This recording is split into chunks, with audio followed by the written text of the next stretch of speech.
Et bonjour et bienvenue dans cette nouvelle vidéo. Ça faisait longtemps que j'avais pas fait de vidéo sur YouTube et ça me fait plaisir aujourd'hui d'enregistrer à nouveau une vidéo et de pouvoir discuter un petit peu avec vous. Ça va être une vidéo un petit peu semblable à celle que j'avais fait il y a un an de ça déjà, c'était en décembre 2020, donc c'était il y a un an. Donc ça va être une vidéo posée, on sera là, on va discuter, je vais discuter avec vous et je vais vous parler d'un sujet qui me tient à cœur.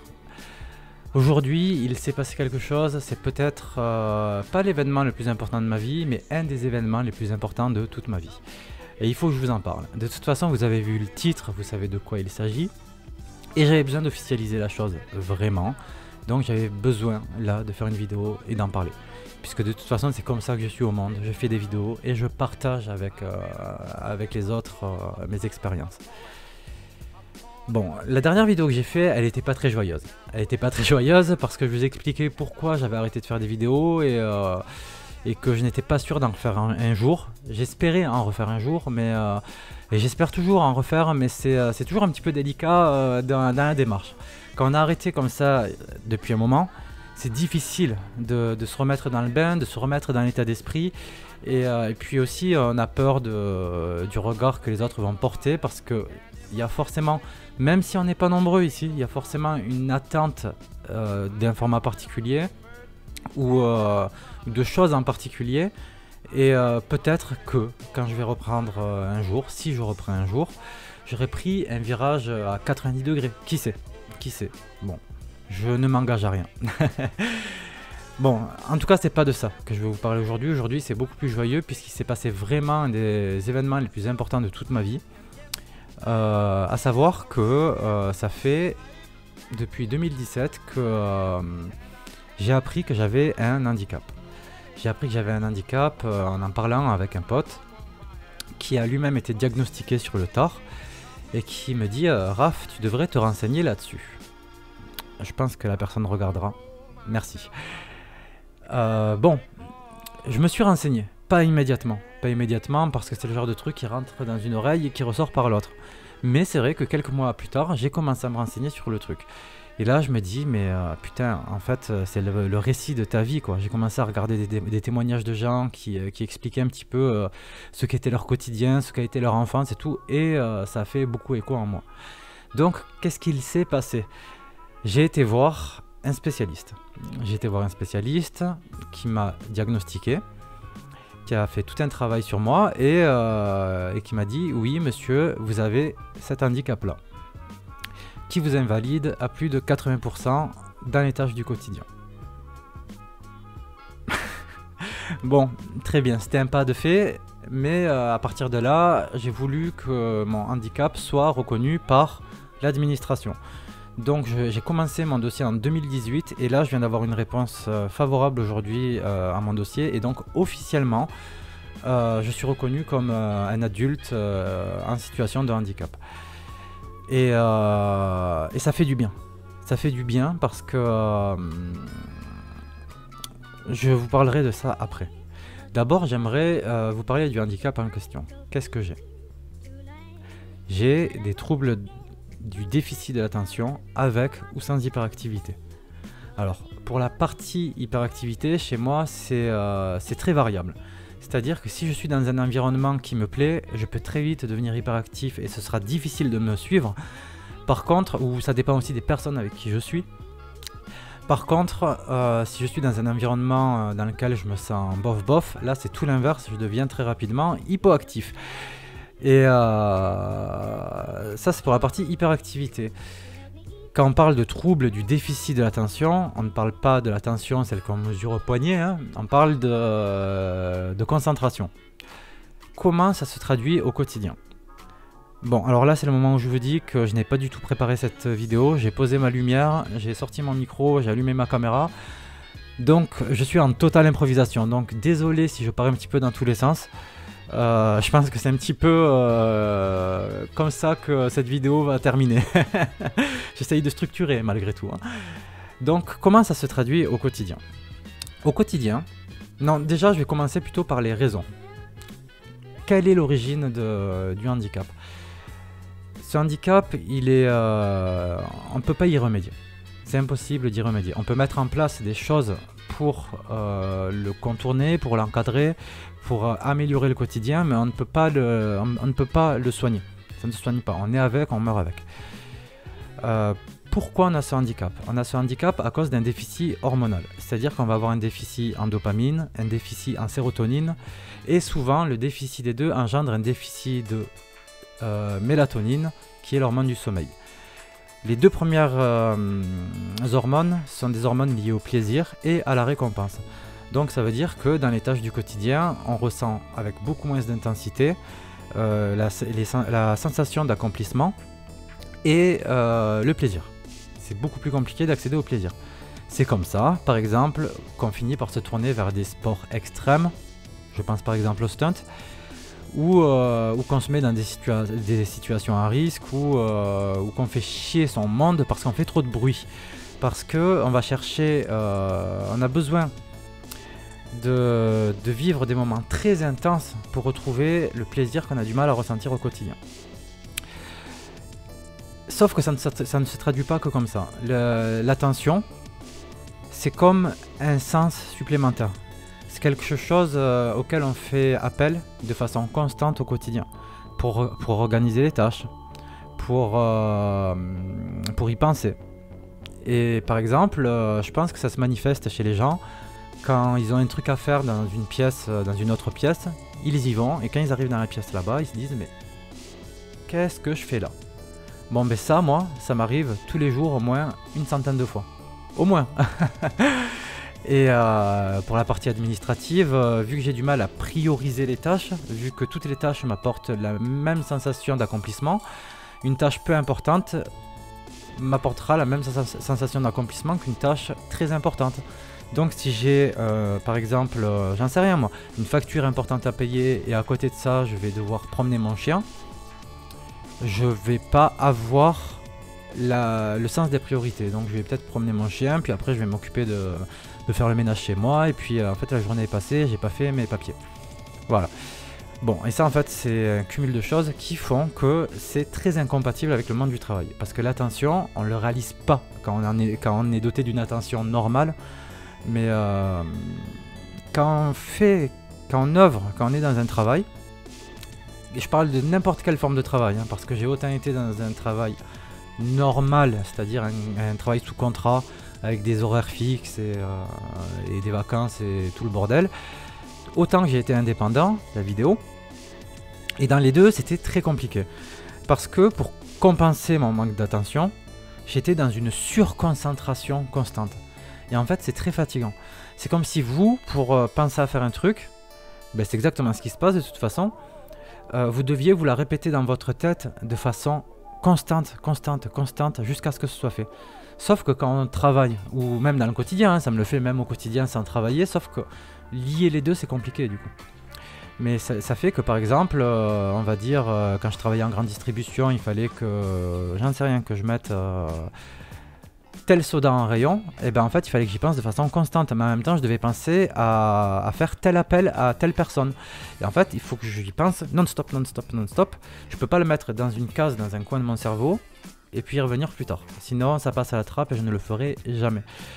Donc c'était très épuisant. Ce qui fait que en 2010, quand je travaillais en grande distribution, j'ai fait un burn-out. Ensuite, plus tard, j'étais dans le milieu de la vidéo, je me suis lancé, j'ai lancé ForProd. J'ai fait un deuxième burn-out. Je ne connaissais pas le nom du burn-out, donc j'ai continué, j'ai insisté. Et le troisième burn-out, c'était en 2017. J'avais des problèmes personnels, j'avais trop de travail. J'ai tout stoppé. Et force est de constater que depuis que j'ai tout stoppé, ça va quand même mieux dans ma vie. Donc j'ai réalisé que en effet j'avais du mal à lier une vie personnelle avec une vie professionnelle, et que particulièrement le monde du travail qui demande une certaine intensité, c'était difficile pour moi. J'ai donc été non, c'est trop tôt Cheyenne. Et on dit bonjour à Cheyenne. Bonjour Cheyenne, YouTube. Bonjour. Bonjour YouTube. Ça c'est Cheyenne que j'ai récupéré en Guadeloupe. Je ne l'ai pas récupéré, je l'ai trouvé dans la forêt en Guadeloupe. Si vous m'avez suivi en vidéo, si vous m'avez suivi en story, Vous avez vu toute l'aventure avec Cheyenne le jour où je l'ai trouvé dans la forêt avec sa sœur et que je l'ai ramené en France. T'as vu, c'est toi. Allez, tu me laisses. Bon, c'était la coupure chien. Donc j'avais besoin de la reconnaissance de mon handicap et c'est là où j'en viens à ce que je voulais vous dire tout à l'heure. C'est que le fait d'avoir un handicap sans le savoir, ça m'a mené à être dans une situation de conflit vis-à-vis de moi-même et vis-à-vis notamment de la société et des institutions. Je pense en particulier à l'école, mais je pense après à l'administration de façon globale. Parce que, en fait, j'attendais de moi et elle attendait de moi quelque chose que j'étais en incapacité de faire. Et quand tu ne sais pas que tu as un handicap, en fait, tu t'en veux. Tu t'en veux. Parce que tu te dis, mais putain, pourquoi je suis en incapacité. Enfin, en incapacité, c'est pas une incapacité. Tu te sens en incapacité de le faire, mais tu ne comprends pas parce que tu vois que tout le monde autour de toi peut le faire, que ça ne pose de problème à personne. Et du coup, tu te poses des questions, quoi. Tu te dis, mais en fait, c'est parce que soit je suis trop nul, soit je suis trop faible, soit je suis trop... Enfin, plein de trucs que... Et vis-à-vis de l'administration, ben pareil, elle attend de toi d'être le petit travailleur lambda qui fait des trucs comme tout le monde, quoi. Et donc, elle te court après, elle te lâche pas, elle t'attrape au mollet et elle ne te lâche pas. Et là, ça fait quelques années que je suis au RSA maintenant et tous les mois, non pas tous les mois, tous les 3 mois, c'est des rendez-vous où il faut justifier que tu as un projet. Et sauf que non, des projets, j'en ai pas. Parce que l'équilibre dans ma vie, je l'ai trouvé depuis que j'ai arrêté de travailler. Et encore, c'est compliqué. Hein. Et encore, c'est compliqué. Et du coup, c'était vraiment très conflictuel vis-à-vis de tout ça. Et forcément, ça apporte un certain mal-être, quoi. Il y a un déséquilibre dans ta vie qui est pas souhaitable. Et le fait aujourd'hui que mon handicap soit enfin reconnu et que je sois reconnu comme une personne étant dotée d'un handicap, ça va changer beaucoup de choses sur la façon dont la société va me percevoir et de ce qu'elle va attendre de moi. Et ça va également changer, moi, ce que j'attends de moi-même. Ça va également changer, enfin ça fait un moment maintenant que ça a changé parce que ça fait longtemps que je suis conscient de mon handicap moi, mais ça change malgré tout ce que j'attends de mes projets, la façon dont je vais me lancer dans mes projets, et je sais qu'aujourd'hui je vais faire les choses à mon rythme, de façon très ponctuelle. C'est-à-dire que je ne peux pas me relancer par exemple dans un format vlog où tout est millimétré, où tout est planifié. Le One Minute One Day par exemple. Le One Minute One Day que vous pouvez retrouver sur cette chaîne, c'était parfaitement, c'est l'exemple parfait de ce que je ne devais pas faire. C'est-à-dire que me filmer tous les jours de façon constante et publier toutes les semaines le même jour de façon programmée. Ça, c'est typiquement un truc qui, moi, m'oppresse.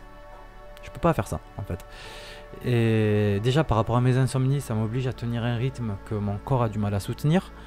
Et puis par rapport à mon mental, ça m'oblige à penser tous les jours à plein de trucs qui m'épuisent, littéralement, quoi. Et j'aimais beaucoup ce format, hein. Le One Minute One Day, j'ai adoré le faire, vraiment. Mais ça change pas que c'était pas un format fait pour moi.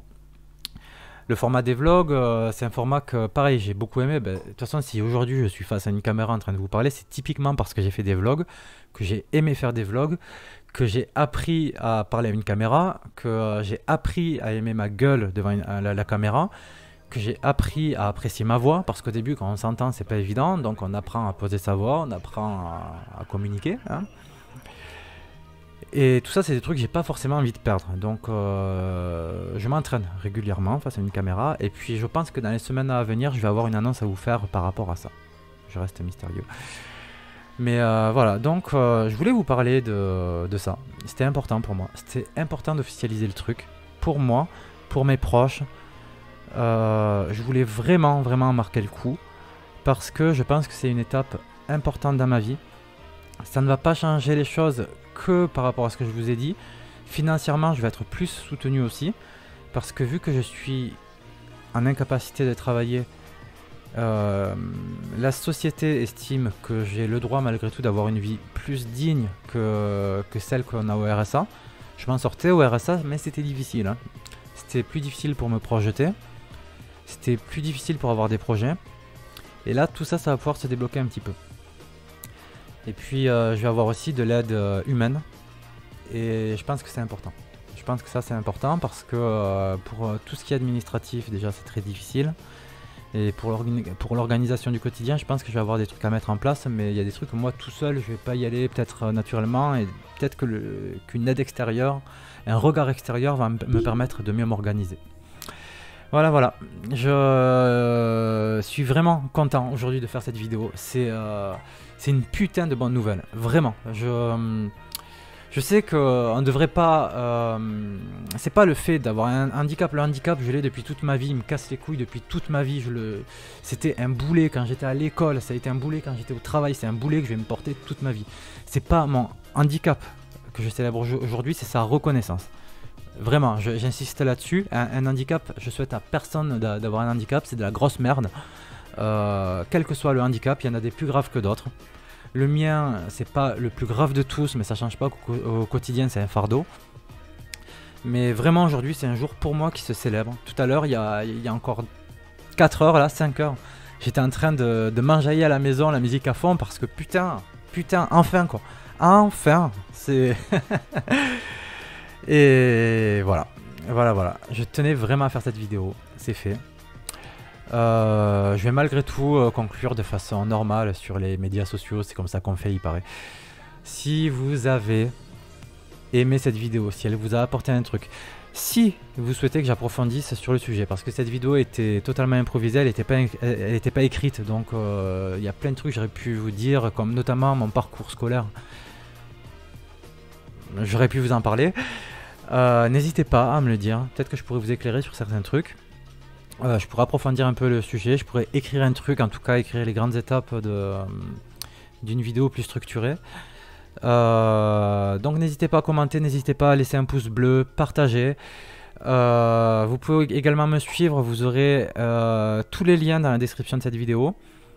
Et vous verrez, il y a des indices dans cette vidéo et dans la description de cette vidéo sur l'annonce que je vous ferai probablement. Je ne m'engage pas. Vous entendez très certainement mon chien en train de ronger un os. Il y a des indices donc sur la future annonce que je risque de vous faire dans les semaines à venir. Restons dans le mystère. Allez, je vous dis à une prochaine vidéo.